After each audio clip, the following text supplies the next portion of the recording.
We're going to get into things today, and I want you to know that I have been looking forward to this lesson for some time, and I was apparently so excited that I didn't really sleep last night. Now, part of that was we had Christmas dinner with Trace's family, and I ate more than I should have, so I was dealing with a lot of heartburn last night. But I finally gave up of tossing and turning in bed about 1:30 this morning, and I went out and I tried to sleep in the recliner, and that didn't work real well. I ended up on the couch about 4:30 this morning, and so it was a sleepless night. But I take that to be excitement, and this is a lesson that I've been sort of stewing on for probably the last 2 or 3 months. This is a lesson that I've wanted to share with you. There's elements of this that you've heard before. There's elements of this that build off of what we looked at last week. But the lesson this week is what I have titled, and this isn't a real sophisticated title. But the title for this lesson this week is Spiritual Fitness. Spiritual Fitness. Now, I know most of you don't look at me and say, hey, this guy must be fit, right? But spiritual fitness. In 2017, the summer of 2017, it was around June, I joined the John Maxwell team. And some of you may know John. John spent some time as a pastor. He now is probably best known as a author. But he teaches a lot. He teaches a lot of things to the business world, but he uses biblical principles to teach the business world, which is what I really like about the organization. But whenever I joined in 2017, I flew to Florida. And, I was attending this meeting. That meeting that I went to is one of those core values meetings that I've shared with you before, where I was told, if these aren't your values, get out. And that was an important couple of days in my life. But after that, the group has all sorts of materials. There's books, there's worksheets, there's videos, there's phone calls. There's all these materials for us to go through and review and to study and improve on. And one day, a member of the team, a guy by the name of Chris Robinson, he came and he told us, he said, you guys are out of shape. He said, you're out of shape. Now, have you ever found out that you were out of shape? Anybody ever come to that? Oh, okay. We've come to that realization, right? It's not a fun realization to come to. Whenever I was in college, I was going back for my sophomore year, my second year of college, and I needed to get some new blue jeans. And so my brother and I, Jamie, if you're looking for the basket, it's up here with Jess. He just hasn't passed. I was expecting Trace to get it and pass it around. Isn't it right next to you? I'm sorry. I was expecting Mom to take care of it. We're blaming her. I mean, it's on video. We got proof, right? But my brother and I, so my brother is 6 years younger than me. So I would have been, 19, 20 years old. So he would have been 14 years old, something like that. And I needed to get blue jeans for college. So we went down to the Grove City Outlet. Anybody ever gone shopping at Grove City Outlet for clothes? All right, this is what I'm doing. I'm going down there, and I was going to the Levi's store at the outlets, because at the time I had a 32-inch waist. That's where I was. And we went to the Levi's outlet because I was just going to get a couple of size 32s, and I was going to be on my way. I just had to go there. Really, the question was what color, right? Because at that time we had all different color fades of jeans. I don't know what it is now, but I don't buy my jeans anymore. Trace just says, I'm tired of you looking this way. Here, wear this, which seems to work, right? I went into the store and I got 2 pairs of jeans, because that was the world I lived in at that time. And before I went to the checkout, if you remember the old Bugs Bunny cartoons, there were times when the angel would appear on one shoulder and the devil would appear on the other, and they would give him opposite counsel. Or you've seen the cartoons like that. Well, before I go to check out, the angel of my mother appears on my shoulder and says, "You better try those on. You better try those on." Now, there wasn't a devil of my mother to give the opposite counsel, but I kind of rolled my eyes and I said, I don't want to endure a lecture from my mother saying, "Why didn't you try those jeans on?" Right? So I went to the dressing room to try them on, and I went into the dressing room and I put them on, and they didn't fit. They didn't fit. The 32-inch waist was not the right size. So I stick my head out the curtain and I try to get my brother's attention. So I say, "Psst, Will. And so he finally realizes I'm calling for him. And I said, "These don't fit. Go back and get the next size up." Now, the reason that we went to Grove City was because the Grove City outlet, or the Levi's store at Grove City at that time, had all the little incremental sizes of jeans. And so you didn't have to go from a 32 to a 34, you could go from a 32 to a 33. And I'm like, "Go find me the 33s. And my brother thought this was funny, 14-year-old kid, and he goes and he finds the 33s, and he comes back. And he gives me the 33s. And I go into the dressing room, and I try them on. And they don't fit. They don't fit. And again, I stick my head out the window, and I call to my brother, "Psst, Will. And at this point, he loses it. I don't know. He may not remember this day the way I remember this day, but he thought this was pretty funny. He thinks this is one of the funniest things.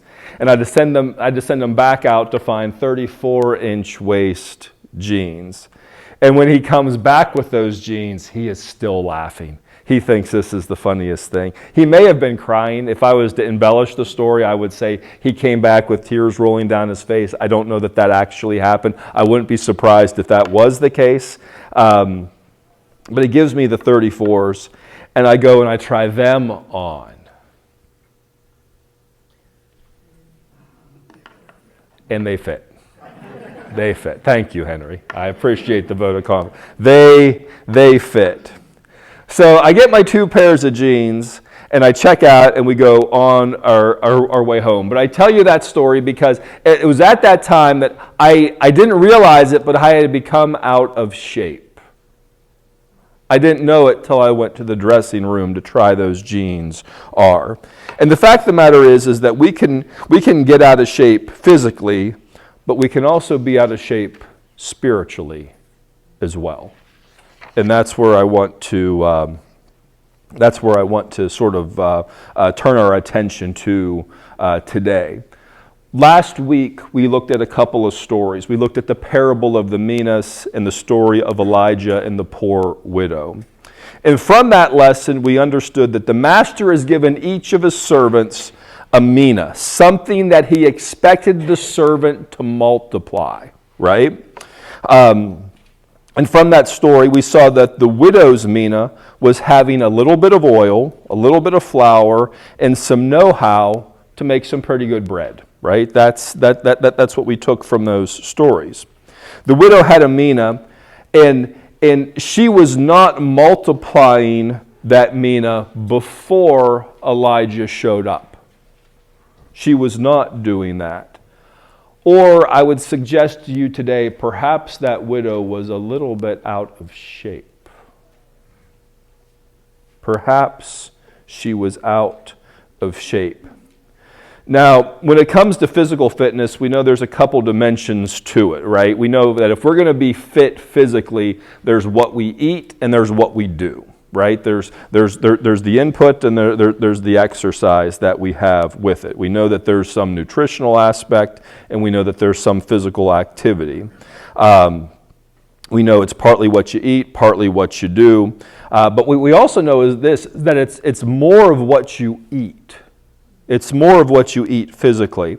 One of my mentors tells me you cannot out-train a bad diet. And I have found that to be very true. As an aside, Merle gave me some Reese cups before class today. And thank you, Merle. I appreciate that. But I have to be reminded you can't out-train a bad diet. Now, I give you this long introduction today because I'm going to suggest to you that there are many believers today who are out of shape spiritually. I'm going to suggest to you today that there's a lot of folks whose spiritual fitness is not quite right. And it's with this story that we are going, or it's with this introduction, we're going to go back to the story from last week, the story of Elijah and the widow, and we're going to look at this here again. So if you would, turn with me to 1 Kings chapter 17, verses 8 through 16.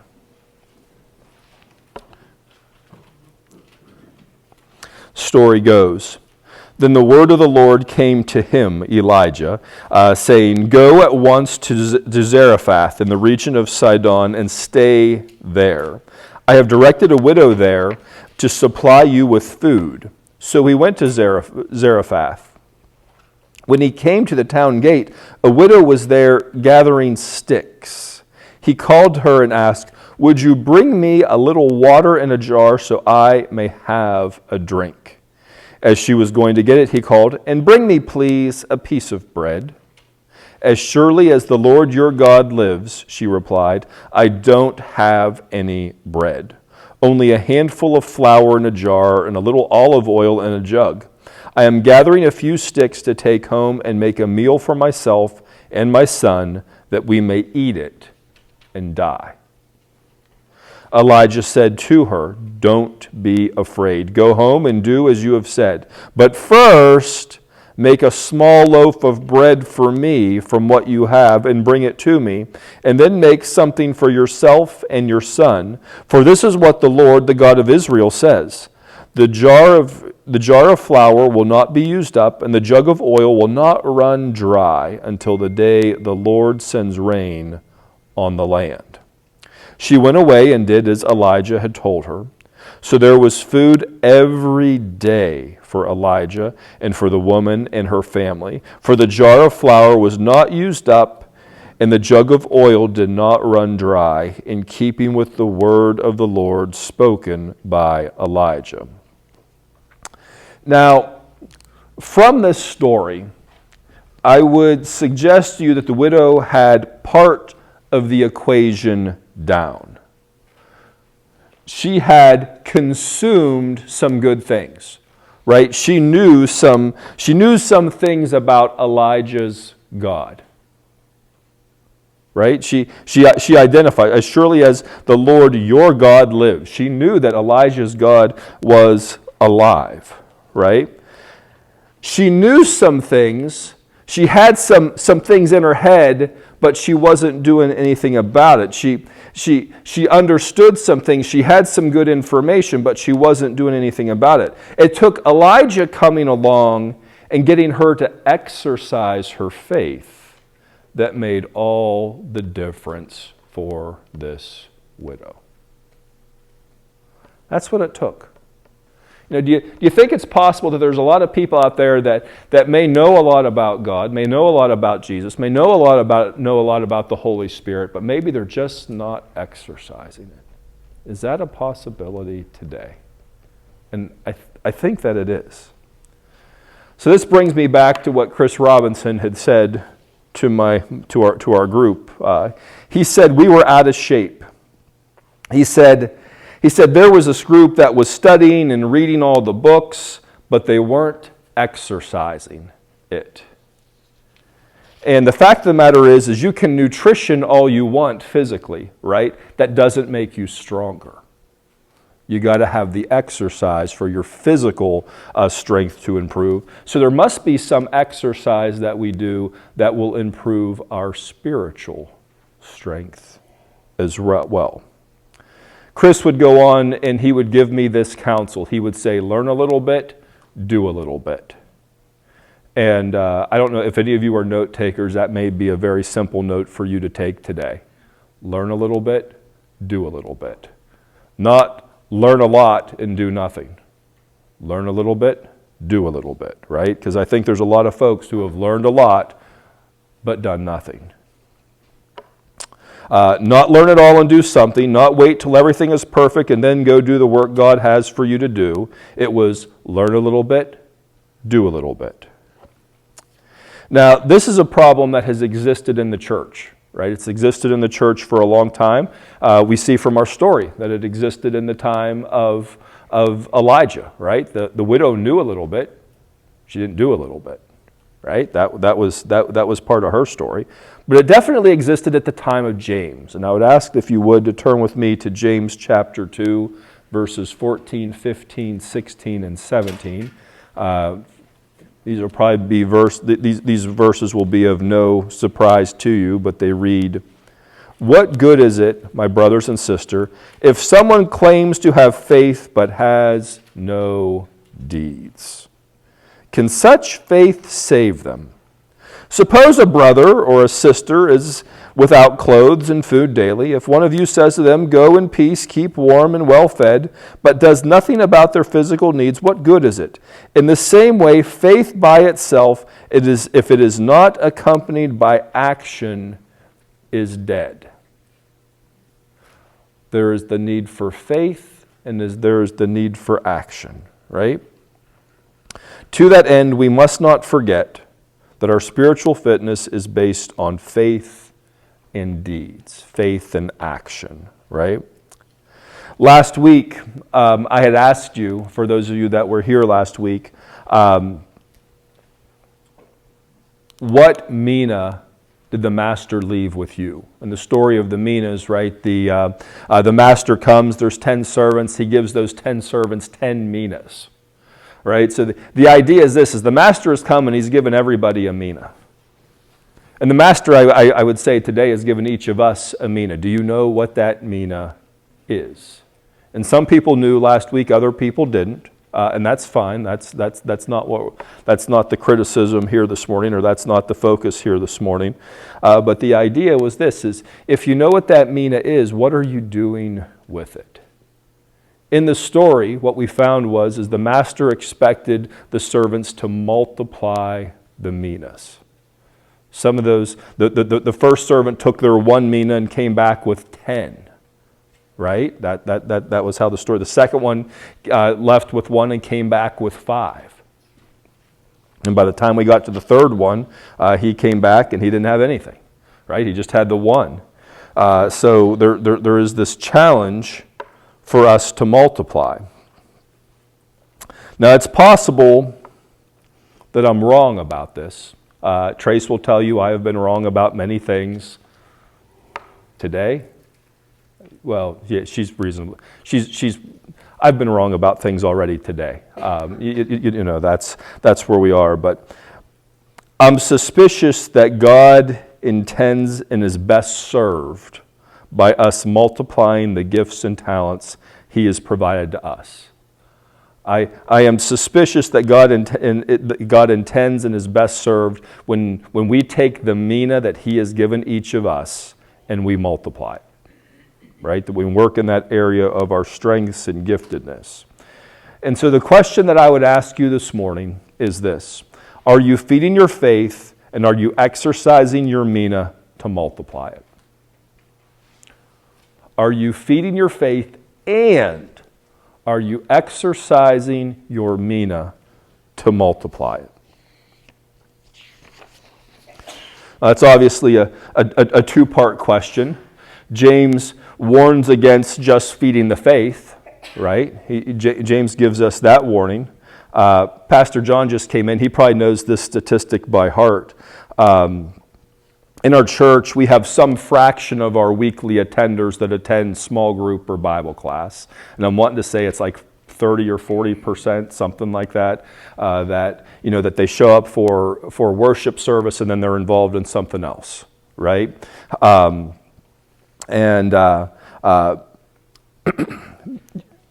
you may look at those folks who are, and that's you, right? You're a little more invested. So you're doing things to feed your faith. You're learning more. Some of you may say, I'm reading my Bible regularly. And I would tell you, I read my Bible regularly for a couple of years, and it got me very little traction.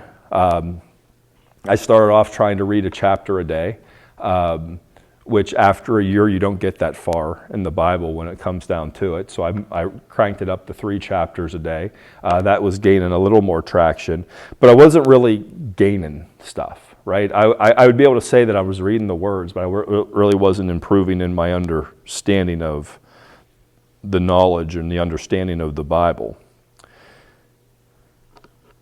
What are you doing is a question we need to ask, right? What are we doing to improve our faith? Jesus gives us a warning in Matthew chapter 7, verses 21, 22, and 23. Jesus says, "Not everyone who says to me, 'Lord, Lord,' will enter the kingdom of heaven, but only the one who does the will of my Father who is in heaven. Many will say to me, 'Lord, Lord, did we not prophesy in your name, and in your name drive out demons, and in your name perform many miracles?' Then I will tell them plainly, 'I never knew you. Away from me, you evil doers.'" Jesus tells us kind of the opposite of what James tells us. He says you can have all sorts of actions, but if you don't know him, if you don't have faith in who he is, if you don't have faith in what he did, if you don't have faith in what he's doing, then you really don't know him, and you'll be cast out. And this is where the fitness part of it becomes so important. So I will ask you again, are you feeding your faith? And are you multiplying your mina? I'm going to use the worship team as an example because they're quite visible, right? We have some people that are multiplying their minas there, don't we? I think we would agree that we have a talented group up there, and you can see them working in an area that God has gifted them in, right? If you saw someone who was on the worship team who was not on the worship team, that was not serving for some period of time, what would you think? Somebody's on the team and now they're not doing anything for 6 months or a year or 2 years, some amount of time, some extended period of time. You would begin to wonder, wouldn't you? I think it's safe to say that we would wonder. If you saw somebody and you knew they had a mina, and they weren't doing something to multiply it, you would wonder. The reality is, many of us have been given minas with much lower visibility. We're given gifts that do not stand in front of crowds or do these different things.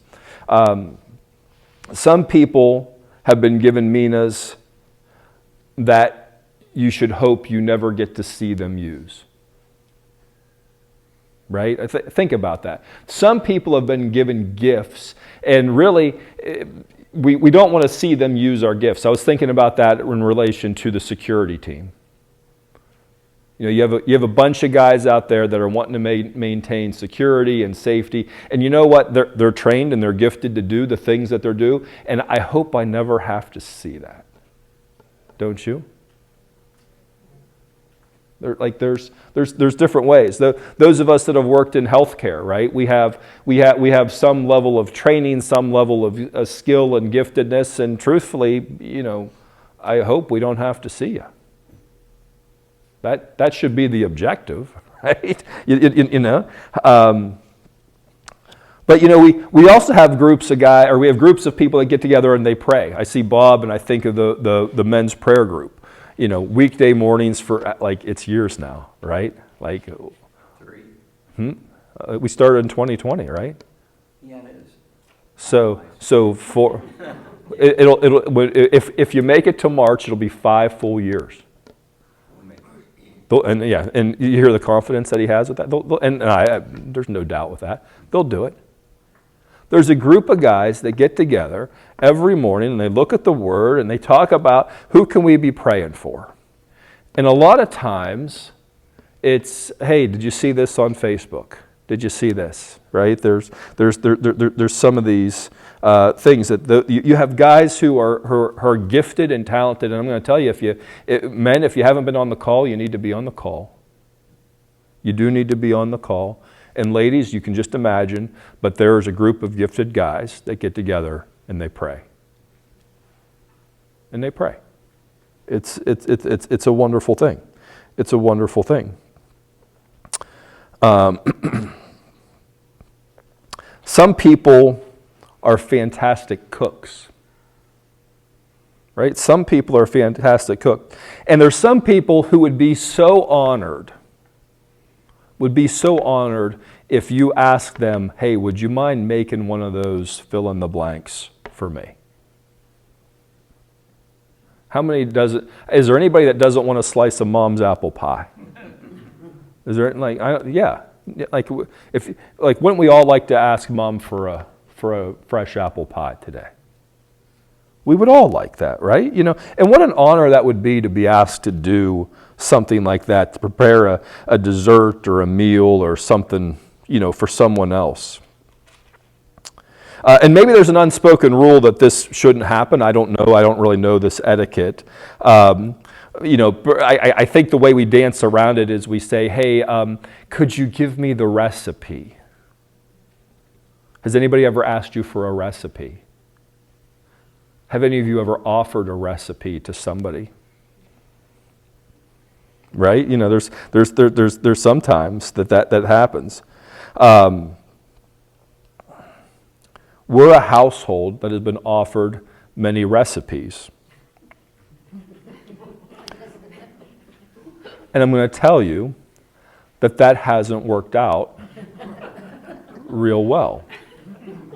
And there's a little bit of me that wants that to be funny, but please don't miss the point. The point is you just don't like meatloaf. Amen. If you know what, I was thinking about this morning as I was writing this. I thought, if somebody came up to me and said, Jess, I have this meatloaf, I'm going to give the recipe to your wife.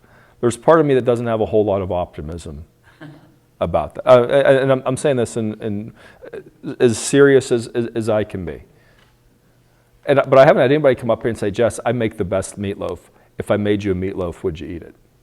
I don't know what I would answer if somebody actually said that to me, because I'm a little injured. I'm meatloaf injured. I'm meatloaf scarred. But I mean, think about that. Think about that. What if your skill, what if what God put you on planet Earth was to be able to make an awesome meatloaf? I don't know why he would do such a thing. I mean, was he bored? I don't know. But, maybe that's what your gift is. Are you exercising it? What's your gift? What's your mina? Are you exercising that? Some people think you can be spiritually fit all by yourself. But it typically takes a combination of study, prayer, meditation, and community for fitness to happen. It takes a conversation about a new thought or an idea that you hadn't considered before to help refine the lesson to take root in your life. And so I'll ask you again, are you feeding your faith and are you multiplying your mina? Today's lesson was not just a call to action, it was also a call to permission. It's a call to permission. And this may just be me, but is there anybody here who struggles with asking people for help?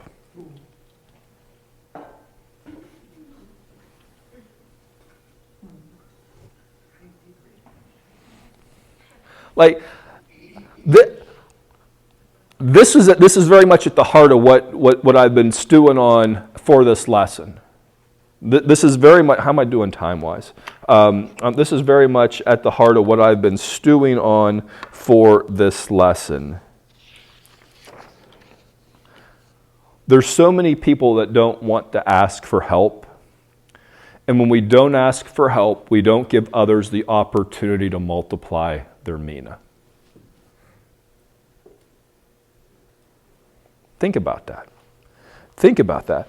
When we don't ask for help, we deny other people the opportunity to use their mina. We deny them the opportunity to multiply.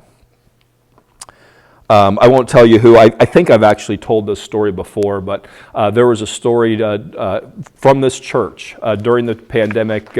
Somebody who you would all know came down, the household came down with COVID. And he called me a little later that day. You know, the word had gone around, hey, this family has COVID. And he called me a little later that day, and I said, you know, maybe it was the next day, whatever it was. And I said, hey, how's everybody doing? Oh, we're doing all right. And he said, I've been so humbled by the number of people who have offered to help. And he said, I just kept telling, no, we're good. We're good. We're good. We'll be okay. We're all right. We're good. And then he said, in the next breath, he said, that was a lie. He said, by the time it got to be lunchtime, we realized we didn't have any bread or any milk. And then a little later in the day, somebody came by and left a gallon of milk and a loaf of bread on the front porch. You know, there's times where we're like, no, we'll be fine. We'll be fine, right? Has anybody ever said that? Like, yeah, I think we probably all have, right? We're good. We're good.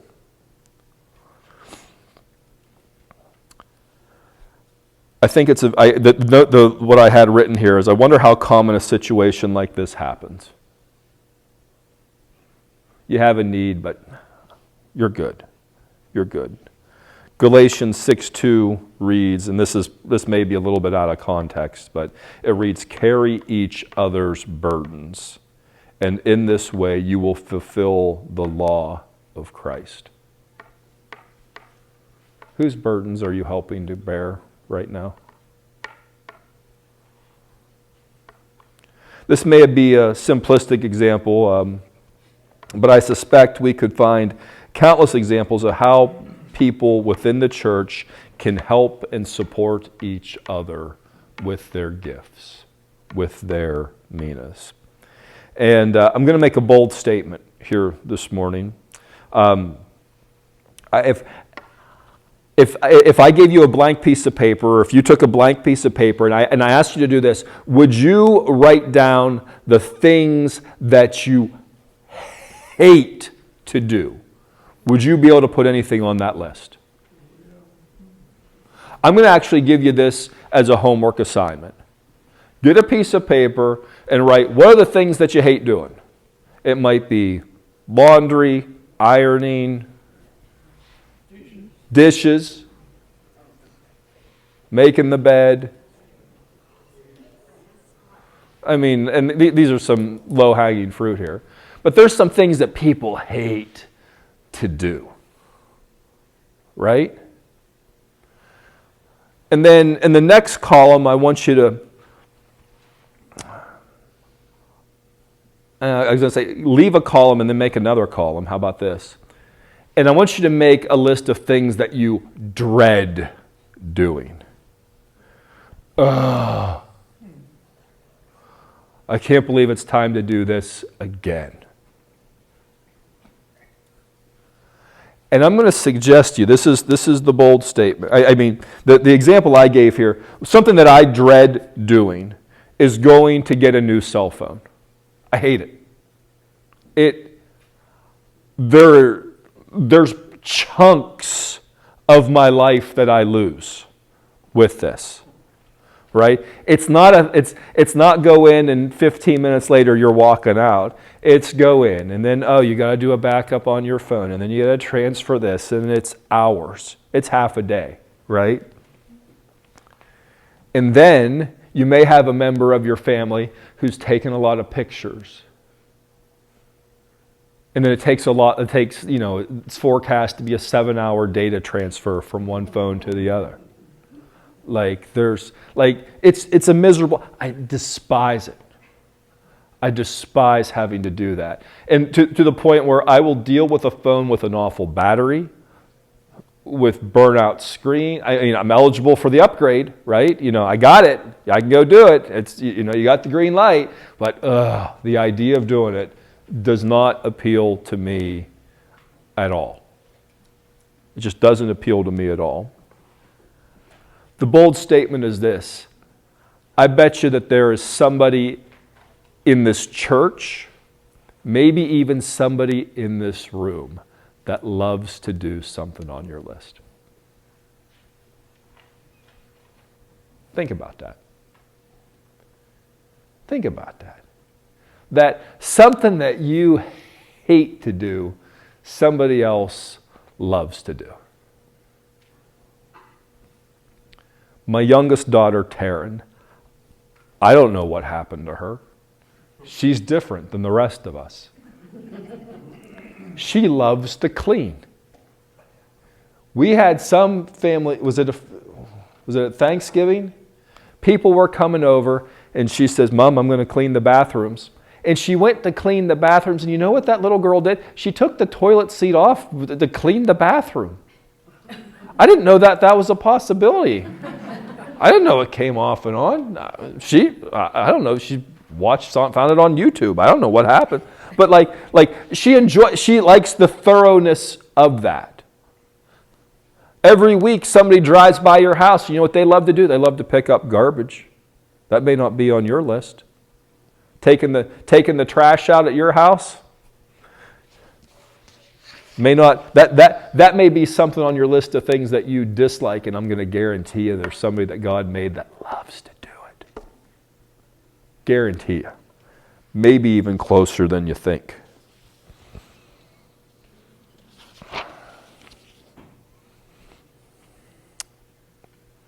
It was a couple of years ago, I had this idea. We were living in the time of the quarantine, and during that time, Sunlight was open, but the kids were doing school from home. And at the time, Bryn had taken over. Like, she had claimed the kitchen. She was doing a lot to help with dinner and doing these different things. And as we got close to Christmas time, I said to Bryn, do you think Mom would like it if we spruced up the kitchen a little bit? I said, what if we got Mom a new sink and a new faucet, and if we got her new handles for the cabinets? The whole kitchen could look a lot different. Right? And Bryn said, oh yeah, I think that's a great idea, Dad. So about every 3 years, I have a good Christmas gift idea for Trace. Other 2 years, pretty rough. But every once in a while, I sort of hit it. So one morning, Jess and Bryn and I get up and we go to Home Depot so that we're at Home Depot when they open at 6 a.m. You remember this morning?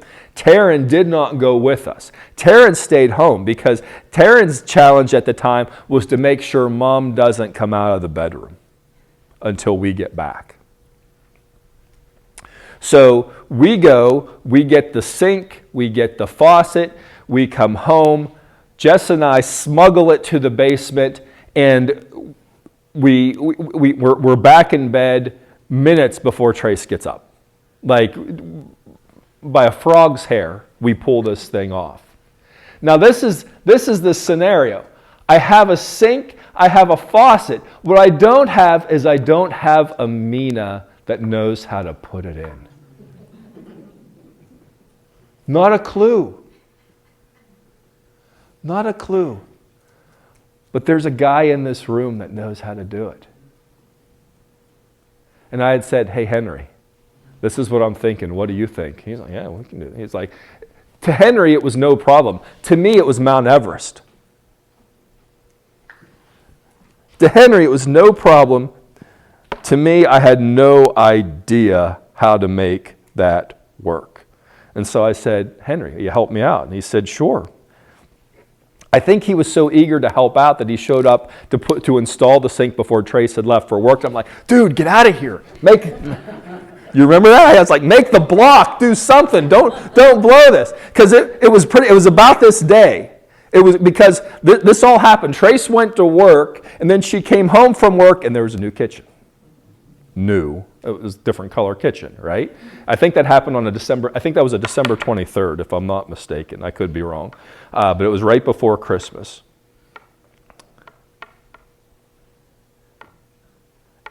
Henry used his mina, and he multiplied, right?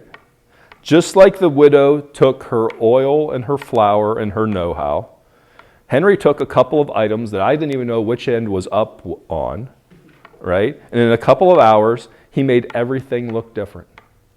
Made everything look different.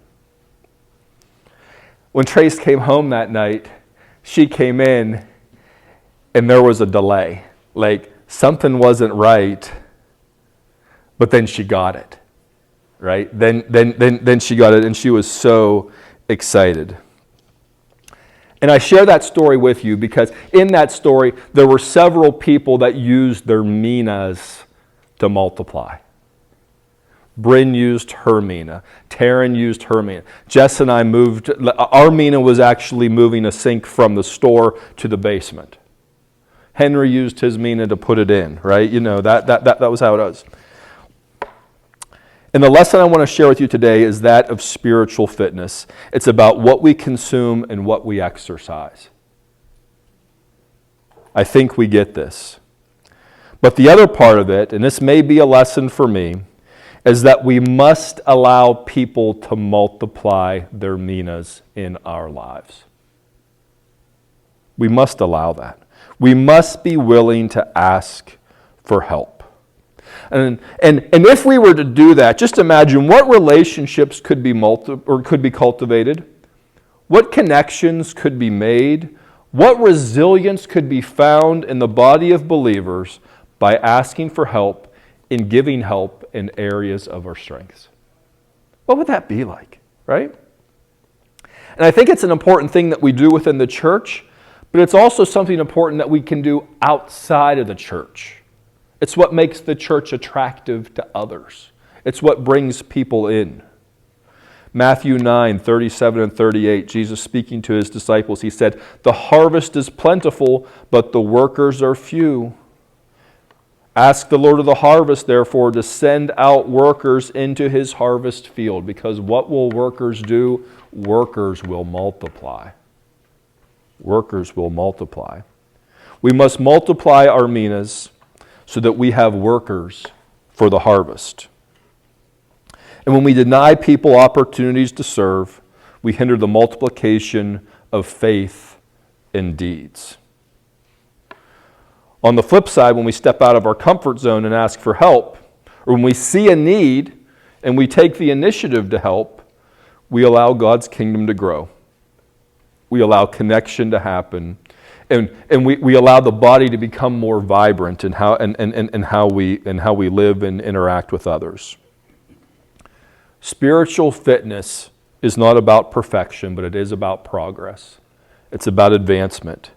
It's about taking small, consistent steps to feed our faith and to take our minas and multiply them. It's about moving from out of shape and becoming active participants in God's work. So as I wrap up here this morning, I want to encourage you to take stock. Where are you feeding your faith? How are you feeding your faith? And how are you exercising it? What mina has God placed in your care? And how are you multiplying it for His glory? Don't wait for the perfect time. Don't wait for the ideal circumstances. But I would give you the counsel that Chris Robinson gave me. Learn a little bit, do a little bit. Learn a little bit, do a little bit. You don't have to have it all figured out. You just need to be able to take a next step. Start with where you are. Start with what you have. That's all the widow could do, right? She didn't have a whole lot to start with.